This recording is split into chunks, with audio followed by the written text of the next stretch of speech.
அஸ்ஸலாமு அலைக்கும். Welcome to நரி கிச்சன். இன்றைக்கி கொஞ்சம் ஒரு வித்தியாசமாக ஒரு நார்த் இந்தியன் டிஷ், அதாவது வந்து ஆலு பரோட்டா ரெடி பண்ண போகிறோம். அதை எப்படி ரெடி பண்ணுறதை பார்ப்போம். இப்போ நம்ம ஆலு பரோட்டாவுக்கு முதல்ல மாவு ரெடி பண்ணிக்குவோம். இப்போ நம்ம வந்து ஒரு 250 கிராம் அளவுக்கு மாவு எடுத்துக்குவோம்.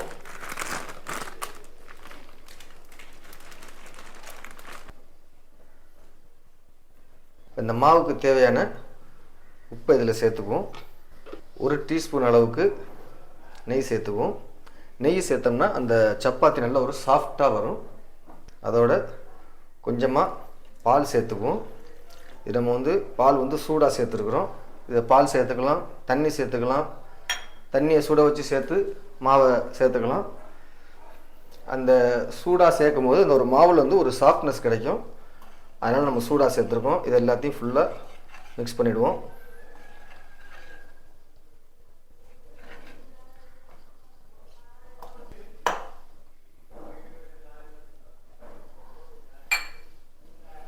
இப்போ நம்ம இந்த அளவுக்கு எல்லாத்தையும் நம்ம சேர்த்துருக்கிற பால், உப்பு, நெய் எல்லாத்தையுமே இந்த மாவோட ஸ்ப்ரெட் ஆகிற அளவுக்கு எல்லாத்தையும் இந்த மாதிரி மிக்ஸ் பண்ணிட்டோம். இப்போ இதில் தண்ணி சேர்த்துக்குவோம். இதில் கொஞ்சம் கொஞ்சமாக இந்த சப்பாத்தி சேர்கிற அளவுக்கு கரெக்டான பாத்துக்கு தண்ணி சேர்த்து கொஞ்சம் டைட்டாக இதை மாவை சேர்த்து எடுத்துக்குவோம்.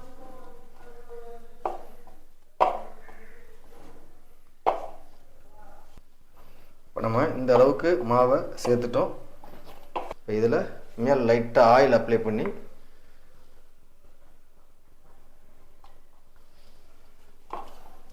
பண்ணிட்டோம். இதை அப்படியே ஒரு துணியை போட்டு க்ளோஸ் பண்ணி ஒரு அரை மணி நேரம் இந்த மாவை அப்படியே ஊற வச்சுருவோம். இப்போ அடுத்து இந்த ஆலு பரோட்டாக்குள்ளான மசாலா ரெடி பண்ணிக்குவோம். இப்போ ஒரு பேன் அடுப்பில் வச்சு பேன் சூடாகிடுச்சு. இதில் கொஞ்சமாக ஆயில் சேர்த்துக்குவோம். ஒரு 2 டேபிள் ஸ்பூன் அளவுக்கு ஆயில் இதில் ஆட் பண்ணிக்குவோம். இப்போ ஆயில் சூடாகிடுச்சு. இப்போ நம்ம இந்த அளவுக்கு ஒரு மீடியம் சைஸ் ஆனியனை நைஸாக சாப் பண்ணியிருக்கிறோம். அதை இந்த ஆயிலில் சேர்த்துக்குவோம். சேர்த்துட்டு இந்த ஆனியனை வந்து லைட்டாக அந்த மாதிரி வதக்கி விட்டுக்குவோம். ஆனியன் வந்து சும்மா லேசாக வதக்கினா போதும். ஒரு கண்ணாடி பார்த்து வந்ததும் நம்ம இதை ஆஃப் பண்ணிக்கலாம். இப்போ இந்த ஸ்டேஜில் இதில் மசாலா சேர்த்துக்குவோம். இதுக்கு தேவையான உப்பை ஆட் பண்ணிக்குவோம். இதில் ஒரு அரை டீஸ்பூன் அளவுக்கு மிளகாய்த்தூள், 1 டீஸ்பூன் சீரகத்தூள், 1 டீஸ்பூன் அளவுக்கு கரம் மசாலா, இது எல்லாத்தையும் சேர்த்து ஃபுல்லாக எல்லாத்தையும் மிக்ஸ் பண்ணி இந்த ஆனியனை வதக்கிக்குவோம்.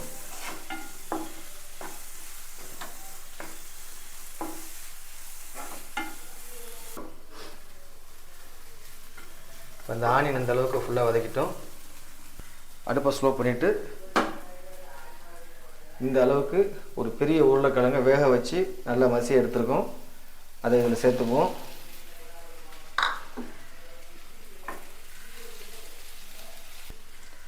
உருளைக்கிழங்கு சேர்த்துட்டோம். நைஸாக சாப் பண்ண மல்லியை நல்லா ஒரு கொத்து நிறையா ஒரு கை அளவுக்கு எடுத்து இதில் சேர்த்துக்குவோம். சேர்த்துட்டு அடுப்பு ஆஃப் பண்ணிவிட்டு இது எல்லாத்தையும் நல்லா ஃபுல்லாக மிக்ஸ் பண்ணிப்போம்.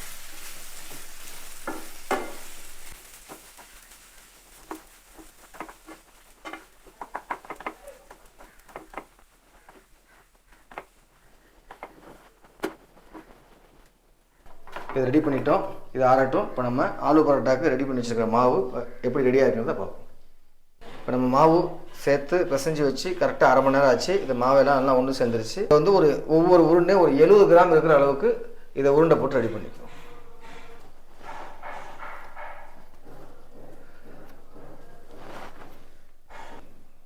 இப்போ இந்த அளவுக்கு உருண்டை ரெடி பண்ணி வச்சுக்குவோம். இப்போ நம்ம வந்து எதுக்கு இந்த சைஸில் ஒரு 70 கிராம் சைஸில் போகிறோன்னு சொன்னாக்கா, நம்ம உள்ளே வந்து அந்த ஸ்டஃபிங்கை வச்சு வளர்க்கும் போது ரொம்ப நைஸாக இருந்துச்சுன்னு சொன்னாக்கா எல்லாம் வெளியில் வந்துடும். அதனால் ஒரு 70 கிராம் அளவுக்கு ஒவ்வொரு உருண்டையும் நம்ம ரெடி பண்ணுறோம்.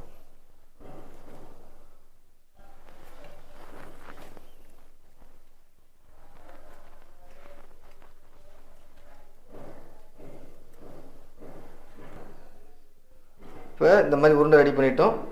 இப்போ நம்ம இதை வளர்த்து உள்ள ஸ்டஃபிங் வச்சு ரெடி பண்ணுவோம். இந்த மாதிரி மாவு எடுத்து லைட்டாக இந்த மாதிரி அப்ளை பண்ணிக்குவோம். இந்த மாதிரி பிரட்டி இப்படி வளர்த்துக்குவோம் மாவை.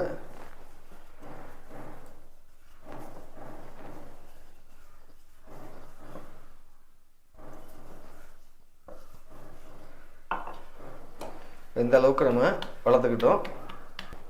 இந்த மாதிரி ஸ்டஃபிங்கை உருண்டை பண்ணி வச்சுட்டு இதை இந்த மாதிரி க்ளோஸ் பண்ணுவோம்.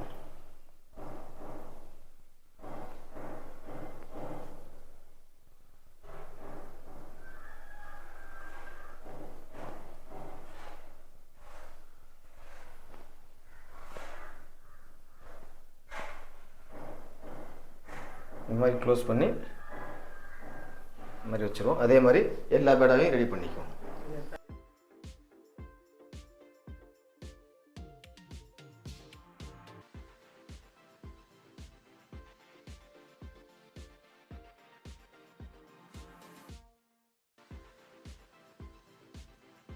இப்போ நம்ம இந்த அளவுக்கு எல்லாத்தையும் ஸ்டஃபிங் வச்சு ரெடி பண்ணி எடுத்துக்கிட்டோம். இப்போ இதை வளர்த்து எப்படி சுடுறதுங்கிறத பார்ப்போம். வந்து அந்த ஸ்டஃபிங் வந்து வெளியே வராத அளவுக்கு இந்த மாதிரி லைட்டாக ப்ரெஸ் பண்ணணும்.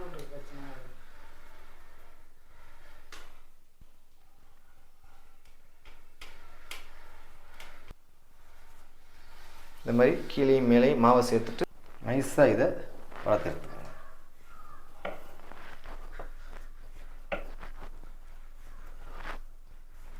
இப்போ இந்த அளவுக்கு நம்ம எல்லா பேடாவையும் வளர்த்து எடுத்துக்கோங்க.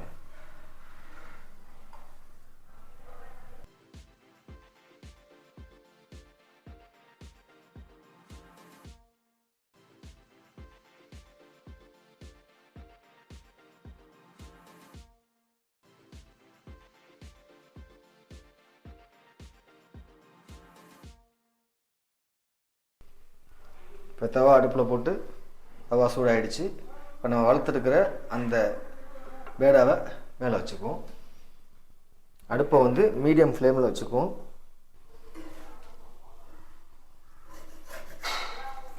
பிரட்டிட்டு அந்த டாப் சைடில் கொஞ்சமாக பட்டரை சேர்த்து இந்த மாதிரி அதை ஸ்ப்ரெட் பண்ணி விடுவோம்.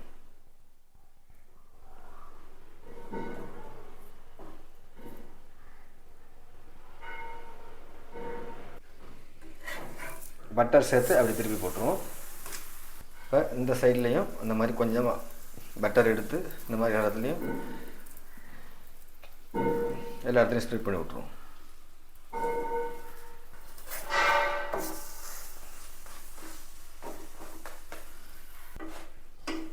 ரெண்டு பக்கமும் எந்திரிச்சு அவ்வளோதான். இதை ஒரு பிளேட்டுக்கு மாற்றி இதே மாதிரி எல்லாத்தையும் நம்ம சுட்டு எடுத்துக்குவோம்.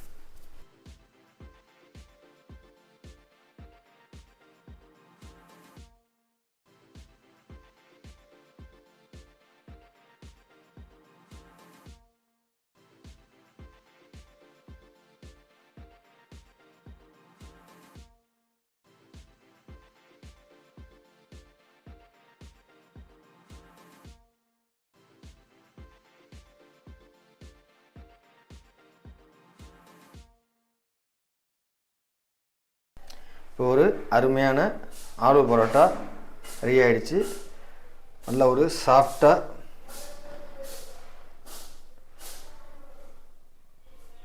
நல்லா இந்த அளவுக்கு உள்ள ஸ்டஃபிங்கோடு நல்லா சூப்பராக ரெடி ஆகிடுச்சு. இதுக்கு வந்து நல்ல ஒரு அருமையான காம்பினேஷன் வந்து தயிர் ஜீனி போட்டு மிக்ஸ் பண்ணி அதில் முக்கி சாப்பிட்டோம்னா நல்ல டேஸ்ட்டாக சூப்பராக இருக்கும். இதே மாதிரி நீங்கள் ட்ரை பண்ணி பாருங்கள். பிடிச்சிருந்தால் லைக் பண்ணுங்கள், ஷேர் பண்ணுங்கள், மறக்காமல் சப்ஸ்கிரைப் பண்ணுங்கள்.